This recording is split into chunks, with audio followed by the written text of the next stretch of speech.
Concerning thing number one, the keypad on the door entry. I know some people use them. I got a comment from one guy that they use theirs all the time, no problem. I do have a problem with it for several reasons, most having to do with me being older. Well, number one, I have shaky hands, especially my right hand, which is the one I use most of the time. Number two, the push. Well, there's one absurdity. There are 5 buttons, and 4 of them have numbers on them, if I recall. Even and odd. Each button has 2 numbers on it, an even and an odd, like a 1 and a 3, and then the next one's a... Yeah, and so I forget how they're numbered. You can look at the picture. Doesn't matter.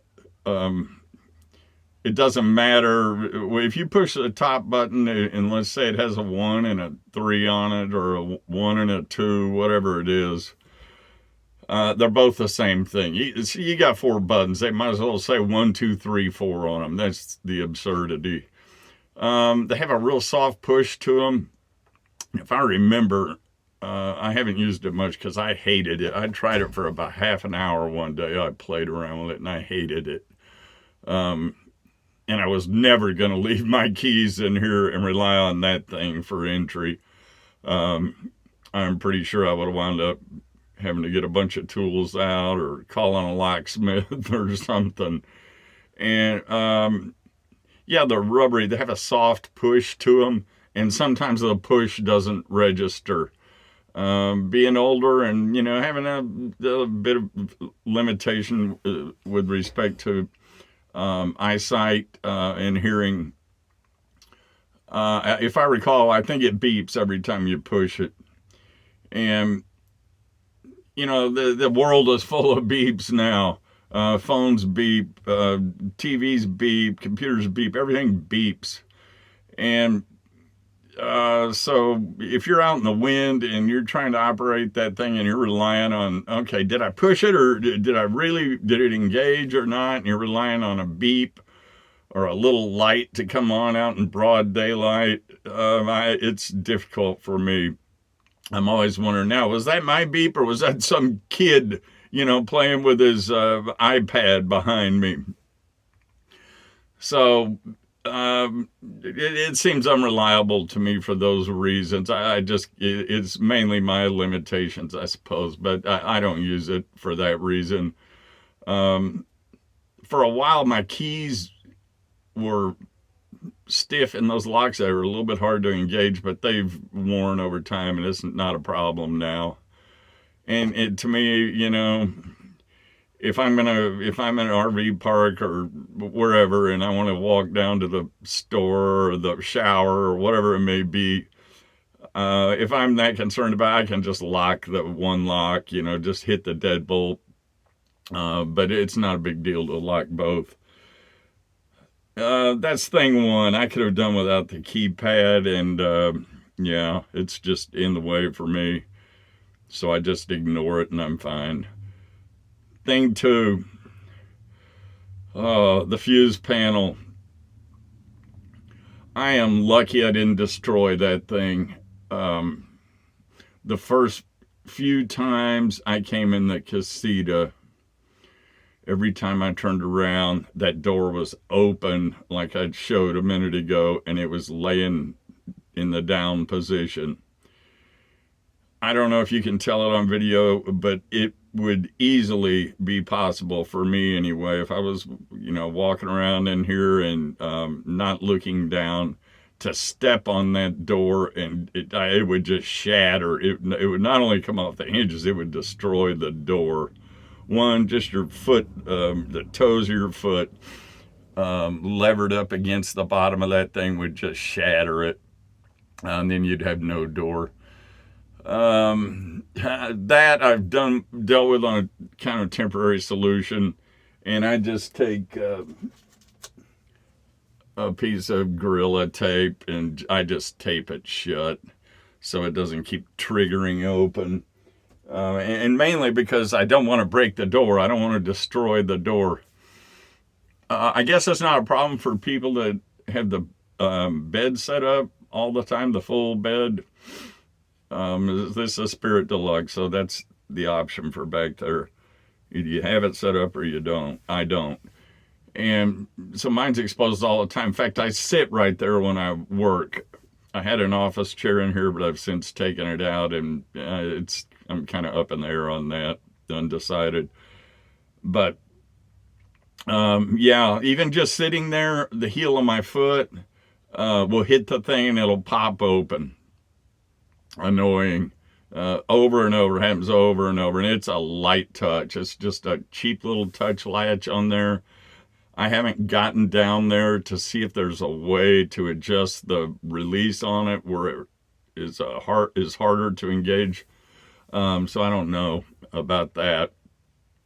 You practically have to lay on your stomach and get down there, and it's probably going to end up being no. So my permanent solution will probably be buy some kind of a turn button thing that you just turn down, and it just, kind of captures a space on the front of it so that it can't open, and then you just turn it horizontal and you can push that damn thing and the latch will release. I don't have to get in there that often, so therefore I don't need the door opening on me all the time. Thing number 3, the window shades. I got them because, mini blinds have been around a long time. They're hard to keep clean. I'm tired of them. I've had a lot of them in my life. They always get to be a pain in the ass at some point. And that's what the Casita comes with standard. As an option for an add-on expense, and I forget how much that is, $140, $240. I'm not sure right now. But you can get these roller shades. They're great. They block the light out. They're great for that. For what they do, they're excellent. The problem with them is they're either up or down. They're not the kind where you can, give it a quick pull and it'll stay halfway or something. They don't have that feature in them, so they're up or down. I've also heard they can get difficult to use in cold weather. Can't testify to that. What I can testify to is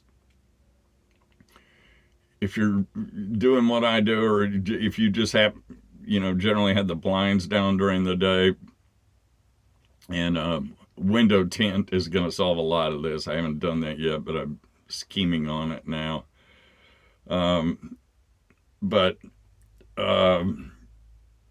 Yeah, and you just want to look out the window. Maybe you hear a noise outside. When I'm at home, I'm thinking, oh, is that the Amazon guy or UPS or whatever? So they have this little plastic thing that it's a little keeper that captures a little cylindrical thing that's on the tab of the blind. You kind of have to wedge it down there and go like that to engage it and go like that to disengage it. It's minor annoyance, but I kind of wish I could just, raise it 2 inches, take a quick peek, or maybe even leave it open a few inches. Because I don't want all my windows open out right now, because people would be seeing me in here all day long. There'd be kids around here going, oh, what's that? How come that guy's always out there? What's he doing? Let's go knock on the door. That's what we would have been doing when I was little. We would have probably made a game of it and, like ring and run. So, yeah, I don't want to do that. I'm happy with it dark in here. And the window shades do accomplish that. I've got a bunch of lights on now, about 3 of them. But do I wish I'd gotten the mini blinds, saved the money? Kinda. They're not the ideal solution, though. At least I can louver them open a little bit, have a look out, and then close them right back up if I want. This is my fault. It's not a Casita fault. But the 2 options have they're bad points, both options. So there's a solution there somewhere. I'm going to take the architectural kind of methodology of form and function.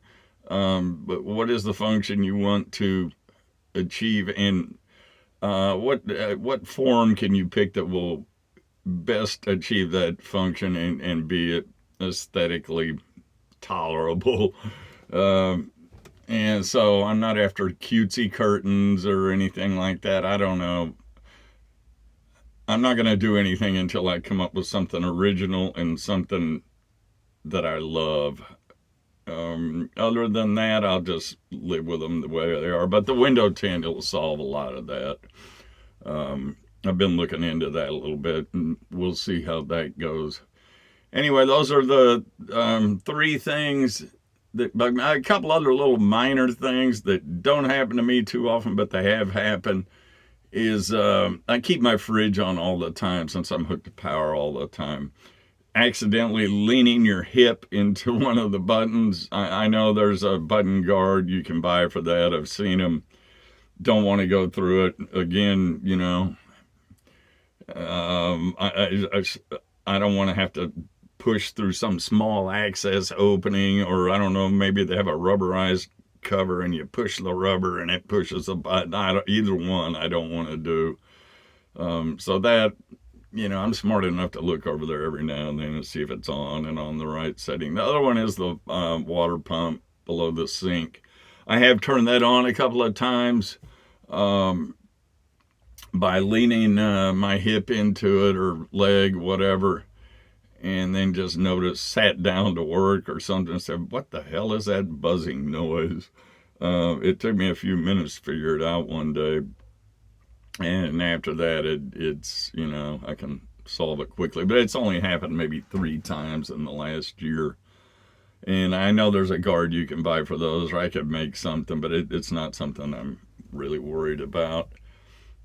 I did break the, right by the fuse panel is probably in the video frame, is that red handle. Mine used to be bigger than it is now. That's because I broke half of it off one day rolling around that office chair I had to have.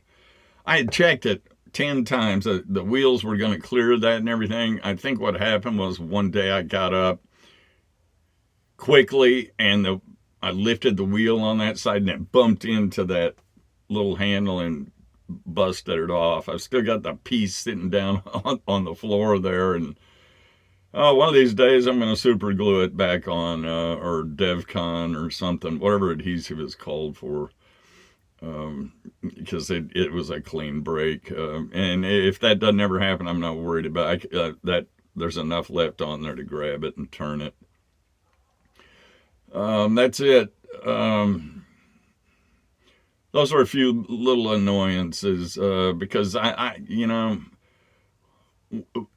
in the run up to me getting a Casita, one thing that bothered me was all of the videos I saw, kind of people, talking all this flowery language, and that's fine. I like that they love their Casita, but I'm trying to keep it real here, and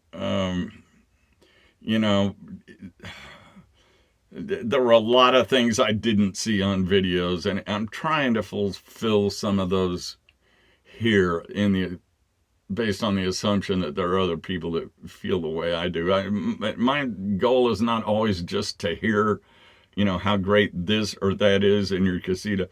I want to know the journey you took in mentally and emotionally to get to that point, and why you went with this instead of something else, and does the thing you thought you loved meet your expectations? So I'm just trying to address some of those issues. It's not a big thing. This trailer is great, and I intend to keep enjoying it, travel, and do more videos about the good and the bad. So that's all for today from Tommy Rants RV. This is Tom, and goodbye.